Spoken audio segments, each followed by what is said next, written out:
Salut à tous, l'info vient de tomber, comme vous avez pu le voir dans l'édit et comme vous avez pu le voir un peu partout en ce moment. Roger Federer annonce enfin sa retraite du tennis. Il a décidé d'arrêter le tennis professionnel, il ne peut plus participer à des tournois d'ATP et de Grand Chelem. Certes, il a annoncé qu'il va quand bien même participer à la Laver Cup, parce que voilà, il voulait quand même tenir sa promesse pour nous produire la meilleure Laver Cup de tous les temps, je pense, où il y aura le Big Four qui est composé de Nadal, Federer, Djokovic et Murray. Donc je vous mens pas que ça me fait un passement de cœur, pour ceux peut-être qui le savent ou qui le savent pas. Roger Federer, ça a toujours été mon joueur de tennis préféré et ça a été aussi mon athlète préféré de manière générale. Je mettais vraiment Roger Federer par-dessus d'autres stars du football, par exemple, comme Messi.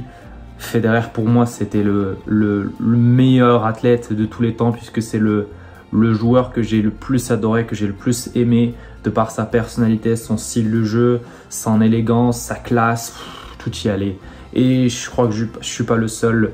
Ce mec-là a tellement une popularité, il est tellement respecté, adoré par tout le monde. J'ai jamais entendu quelqu'un critiquer Roger ou parler mal de lui. C'est rare de nos jours d'avoir des personnes qui n'ont pas de haters, parce qu'aujourd'hui tout le monde a forcément un haineux ou un hater sur les réseaux ou de manière générale. Lui, il a réussi quand même à créer une image autour de lui qui fait qu'on ne peut pas le détester, on ne peut pas l'aimer. On dirait un ange sur terre. En tout cas, c'est une annonce très triste. Je vous mens pas, pour le monde du tennis, pour le monde du sport de manière générale, tout le monde lui a adressé un message, tout le monde a commenté ce fait-là qui a été vraiment bouleversant, puisqu'il a quand même officialisé sur ses réseaux sociaux, notamment sur Instagram, où il a publié un long texte de 5 pages accompagné d'une vidéo audio plutôt. Moi, je vous mens pas, c'est grâce à Roger Federer que j'ai commencé à jouer au tennis, ou que j'ai commencé à suivre le tennis en 2007-2008. Déjà, je regardais le tennis avant même de le jouer. Je pense que j'ai regardé le tennis pendant 2 ans, je crois, avant de commencer à le pratiquer vers 2008-2009. Et franchement, j'ai pas été Roger Federer non plus, moi aussi. J'ai pas eu une carrière exceptionnelle. J'ai toujours pratiqué ce sport-là de manière occasionnelle. Mais de le voir jouer à chaque fois, ça me donnait encore plus envie de jouer moi aussi. Ça me motivait encore plus d'aller jouer, parce qu'on a l'impression que quand il joue, il flotte dans l'air. C'est de l'art, vraiment. Il y en a, ils jouent avec une telle violence.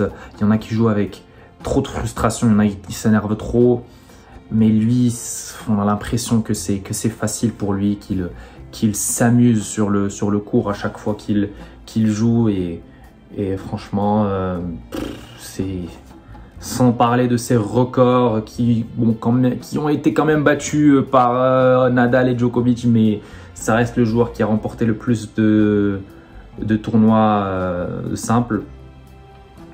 Je pense qu'il en a 103. Federer, Nadal et Djokovic sont pas si loin que ça. Moi, comme j'ai pu vous le dire, j'étais tellement fan de ce joueur-là que je me rappelle que mon père m'avait fait un cadeau en me ramenant une de ses raquettes. Une raquette qu'il avait, je pense, vers 2008-2009. En plus, il me l'avait ramené d'Allemagne. C'était un très beau cadeau pour moi. Je pense que je me rappellerai de ce cadeau à vie. J'ai toujours cette raquette d'ailleurs. Elle est au fin fond dans une armoire chez moi au Maroc. Je pense que je la garderai à vie, parce que c'est un très beau souvenir pour moi.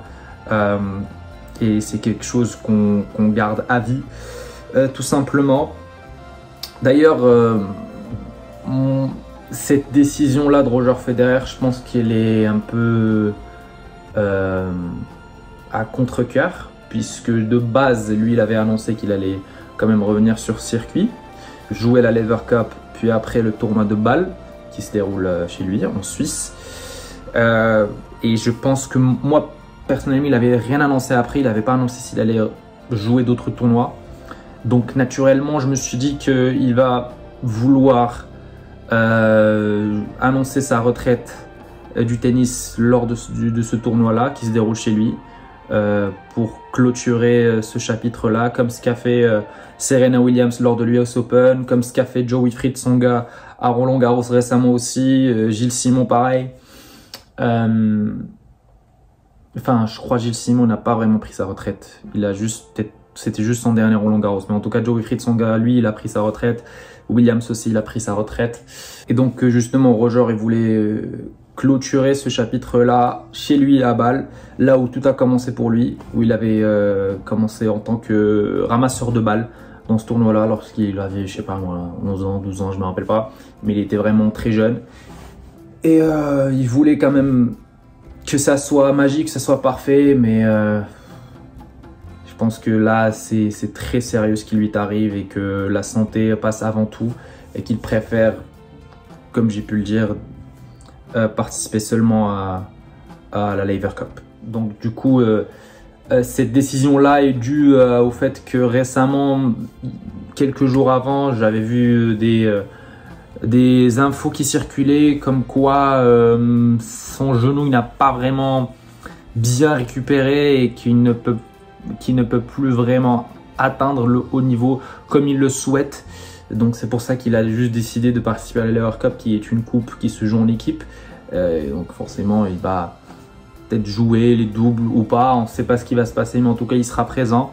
Mais ça ne va pas lui demander un effort supplémentaire, ça ne va pas lui demander d'aller jouer 5-7 et de se battre jusqu'à la mort. C'est pour ça qu'il a décidé de quand même la jouer, cette compétition. Mais pour ce qui est du tournoi de Bâle, je pense qu'il ne le jouera pas. Et que la Laver Cup sera le dernier tournoi ATP auquel Roger Federer va participer. Et qu'il va dire au revoir à tous les fans du tennis là-bas, à l'O2 Arena, à Londres. J'aurais tellement kiffé être là-bas, je vous mens pas. Mais je peux pas aller à Londres pour le moment, donc c'est dommage. C'est comme ça, on peut pas rester... on peut pas durer éternellement.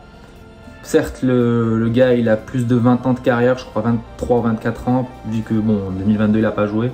Mais on dirait 23 ans de carrière, c'est exceptionnel. 20 tournois de Grand Chelem, je sais pas combien de tournois d'ATP, 103 tournois remportés au global. C'est le seul d'ailleurs à avoir remporté 6 titres de ATP Finals. Donc, il a quand même beaucoup de records à son effigie là.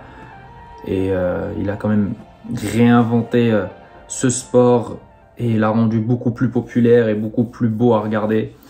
Et j'espère qu'il y aura d'autres joueurs en tout cas aujourd'hui qui vont prendre les rênes de ce sport-là et le rendre encore meilleur. Carlos Alcaraz est en train de faire quelque chose d'exceptionnel en ce moment. J'espère pour lui qu'il aura une carrière de la hauteur de Roger, Nadal et Djokovic.